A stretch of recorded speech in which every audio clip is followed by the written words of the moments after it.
Hey yo tout le monde. Et bah voilà, là on est bon, le retour du coiffeur. Pendant le confinement vous avez été environ 4000 à me découvrir, donc avec le bonnet, et en fait bah j'ai des cheveux. Je suis de retour, ça y est, on va commencer le rythme des une vidéo par jour, jusque normalement fin août, parce que là il y a vraiment tout qui va s'enchaîner, il y aura vraiment beaucoup de choses à dire. Bon allez, vous allez encore me voir 8 fois avec le bonnet, car comme je l'ai déjà dit 2-3 fois, j'ai préparé des vidéos en stock, et j'attends un petit peu hein, le bon moment pour vous les faire sortir, pour votre plus grand bonheur. Et bah voilà, Barbeau président. Et bah voilà, pour une fois que c'est pas moi qui le dis, je vais inonder YouTube comme on inonde un vagin de sperme.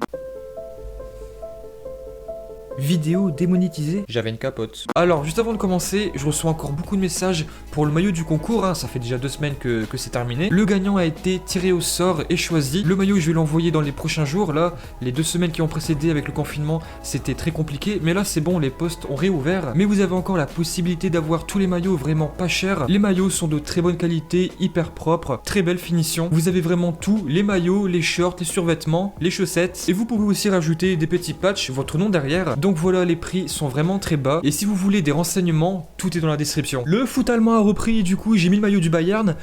Oui bah je sais ce que je veux. Et franchement quel plaisir. Bon d'accord c'était à huis clos hein, et ça se voit. Ou du moins ça s'entend. Mais Todibo je suis pas sûr qu'il est au courant. Non c'est pas possible, il savait pas. En fait il a fait comme Meunier. Non je dis ça parce que le défenseur de Schalke prêté par le Barça c'est cru chez sa mère. Parce que nous à la télé forcément sans supporters tu entends tout. Que ça soit les entraîneurs, les arbitres et surtout les joueurs. Parce que Jean-Claire Todibo...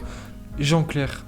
Bon, déjà il s'appelle Jean-Claire. Encore tu t'appelles Jean, bon, allez, ça passe. Jean-Claire, si tu m'écoutes, tes parents, mais fais un procès. Ah là, c'est bon, t'as gagné d'avance, hein. Harcèlement sur mineur, maltraitance. Jean-Claire, appelle-moi. Bon, allez, Jean-Claire a insulté Haaland à cause d'un mauvais coup. Et les paroles étaient, je cite, ta grand-mère. Ah bah là c'est confirmé, hein, vidéo démonétisée. Merci Jean-Claire. En plus forcément Haaland il fait quoi? Il rigole, le français il comprend pas. Et au final, Haaland marque un but, Todibo se blesse et perd 4-0. Le karma. Alors c'est pas très beau, Todibo a fait quelque chose de mal, hein. C'est pas forcément drôle.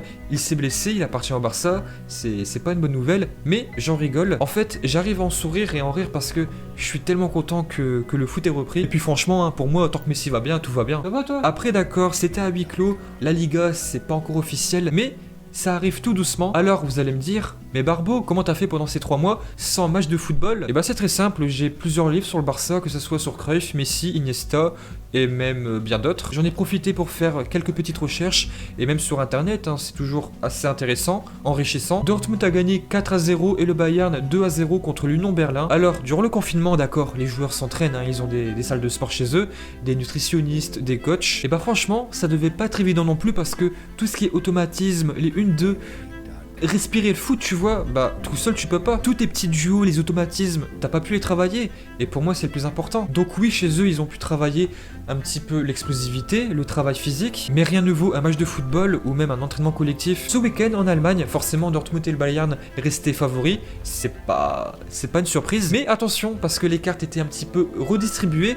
3 mois sans match, ça fait tout peut se passer et c'est ça qui est beau dans le foot. Ton corps n'est plus vraiment habitué à cette explosivité, intensité. Alors d'accord, ils ont gagné et même aisément, mais j'aurais pas trop osé parier. Et maintenant on va passer côté Barça parce que c'est ce qui nous intéresse, donc ça forcément ça dégage. Le Barça reprend l'entraînement collectif début de semaine, ou a repris parce que je sais pas encore à quelle heure je vais poster cette vidéo. Là je la tourne vers 9h30 du matin, mais normalement Barcelone a repris l'entraînement collectif ce matin par groupe de 10, et c'est vraiment une très grande nouvelle parce que comme je l'ai déjà dit il y a 2-3 minutes, t'as beau t'entraîner seul pendant des heures, des mois, mais rien ne vaut un match. Ou même s'entraîner à plusieurs, le foot c'est collectif. Donc ok, c'est le sport collectif le plus individualiste, mais voilà, s'entraîner au football à plusieurs et tout seul, ça n'a rien à voir. La connexion Messi-Jordi Alba, mais ça passe par des heures à l'entraînement. Sentir ce petit parfum, le petit truc, tu vois, tout seul tu peux pas l'avoir. Après en Espagne, à Madrid, tu as Vinicius qui a suivi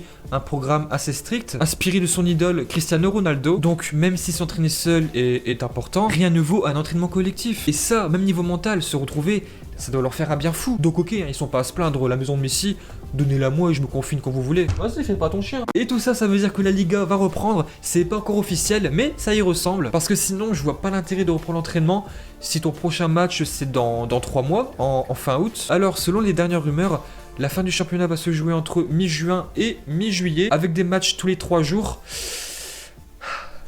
Ça va être très dur. Et j'espère qu'à l'infirmerie, ils sont OP. Dembélé, sérieux, joue pas, reste loin, tu vas nous porter la poisse. Il y a aussi une question que je me pose, donc on va partir dans l'hypothèse que le championnat espagnol, anglais reprenne. L'Allemagne c'est déjà fait et la France c'est foutu. Mais la Ligue des Champions, ça va être n'importe quoi. Car le PSG par exemple va jouer les quarts de finale, mais entre deux, tu vois, pour entre guillemets s'échauffer avec la Ligue 1, bah tu peux pas.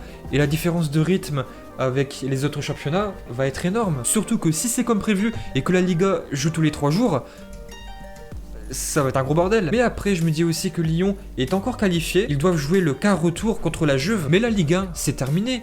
Ils ont fini 7ème et théoriquement, l'an prochain, la Ligue des Champions, c'est foutu. Mais allez, on va admettre, je sais que c'est impossible, que c'est quasiment impossible. Admettons qu'ils gagnent la Ligue des Champions. Ils sont qualifiés quand même.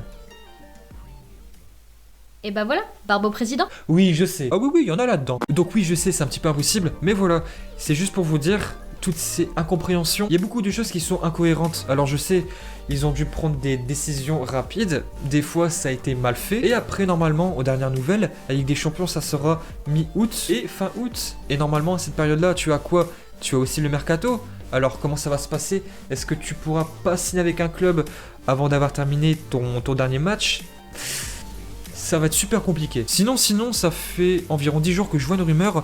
Au départ, je voulais pas en parler, mais me voilà. Car je vois que le dossier prend de l'épaisseur de plus en plus. Au départ, je pensais qu'on allait en parler 2-3 jours et puis basta. Mais c'est pas le cas. Pjanic, joueur bosnien, milieu de la Juve, ancien joyau de l'AS Roma et de l'OL, devrait rejoindre le Barça selon les rumeurs. Et bien sûr, c'est une info à prendre toujours avec des pincettes. Bon tireur de coups francs, expérimenté, a prouvé pas mal de choses, mais il a 30 ans. Moi, Arthur, je suis plus vieux que lui. Et le Barça serait prêt à échanger Arthur contre Pjanic. Alors Arthur a tout de suite dit non, et heureusement. Alors j'en ai vu plein qui s'affolent, je l'ai vu sur Facebook, un petit peu partout. J'ai vu plein de messages disant Barthélemy, démission, tu fais n'importe quoi, et ça le traitait tous les noms. Donc, vous avez raison, hein. Mais il a un contrat, alors qu'est-ce que ça veut dire? Ça veut dire que même si le Barça veut le vendre absolument, que la Juve met 200 millions, que l'agent est d'accord, si Arthur dit non, si une personne est contre, il n'y a pas de transfert, c'est bon, remballez, arrêtez. Il faut que toutes les parties soient d'accord. Alors, je vous connais, il y en a encore qui vont me dire, bah Neymar, le Barça voulait pas, mais lui c'était une clause. Sa clause était de 222 millions d'euros, et si un club est prêt à payer sa clause, le Barça n'a rien à dire. Et là, Arthur, bah, c'est pas le cas. Et d'ailleurs, après Neymar, le Barça a toujours rehaussé ses clauses. On comprend pourquoi. Donc le Barça, voyant qu'Arthur ne voulait pas partir, a dû trouver d'autres solutions pour faire venir Pjanic. Allez, sauf si tu me ramènes De Bruyne, Bernardo Silva, non, il reste. Arthur, je pense qu'on se rend pas compte forcément de son intelligence de jeu, de son potentiel, parce que le collectif cette année est moins bien. Mais Arthur, tu le mets...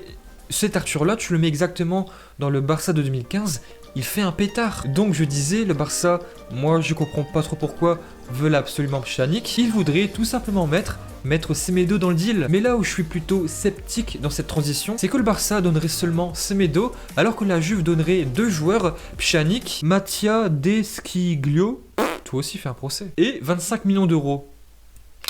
Des pigeons, hein. Moi franchement, tout ça... Je vous arrête tout de suite, j'y crois pas, c'est quasiment impossible. Mais admettons, si ça se fait, moi qu'est-ce que j'en pense? J'en pense que Semedo veut rester au Barça, mais veut encore gagner du temps de jeu, chose qu'il n'a pas forcément au club. Depuis son arrivée en 3 ans, 2017, il vient de Benfica, si je m'abuse, contre 35 millions d'euros, est arrivé sur les ordres, hein, entre guillemets, de Valverde, n'a pas toujours été titulaire, hein, et même là, c'est toujours le cas, c'est un petit peu du 50-50 avec Roberto, et puis voilà, moi, Semedo, je le comprends, il est jeune, il est encore jeune, il a du potentiel, et il est frustré, il apporte beaucoup offensivement, et Messi, même lui, il a dit... Après, le Portugais a une bonne cote, et surtout en Angleterre, et vu la direction actuelle du Barça, bah je suis pas du tout étonné qu'il est souvent mis dans des éventuels échanges. Moi, Pjanic, c'est pas que j'en veux pas, c'est que c'est un beau joueur de football, mais tu le mets où? Le milieu est déjà très bien fourni, tu as Lena qui va revenir, et rester, j'espère, Riqui Puig, Busquets, Arthur et De Jong. Et Pjanic, même s'il a 30 ans, donc je sais, c'est pas super vieux, tu peux encore faire des belles choses au milieu de terrain à cet âge-là, mais le projet avec lui, je le vois pas trop. Et ça, même si bien sûr c'est un joueur de classe mondiale, il peut jouer n'importe où, il a une très belle patte droite, c'est un bon tireur de coups francs, mais lui aussi.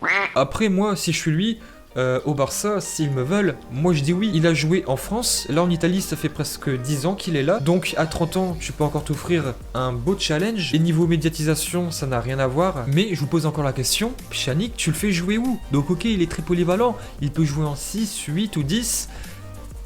Mais j'arrive pas à le voir. Moi cette piste là, à la place du Barça j'abandonne tout de suite. Pjanic c'est un très beau joueur de football comme j'ai déjà dit, mais c'est pas la priorité. Moi à la place du Barça je me consacre entièrement à Martinez. Et là c'est pas pareil, c'est ultra important. Moi Martinez c'est ma priorité.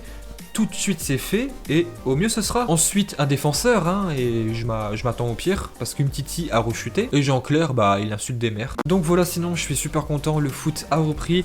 Ok à huis clos sans supporters, mais ça m'a énormément manqué. J'espère vraiment que la Liga ça va être officiel très bientôt, que ça va reprendre parce que pour l'instant c'est pas encore sûr et certain, même si pour moi c'est fait. Et puis voilà, moi je vous dis à demain. Et bien voilà, j'espère que vous avez aimé cette vidéo. Si c'est le cas, abonnez-vous à la chaîne Otoa Mon Barça, un commentaire, un pouce bleu, ça nous fait plaisir. Et nous on vous dit à la prochaine. Yo tout le monde!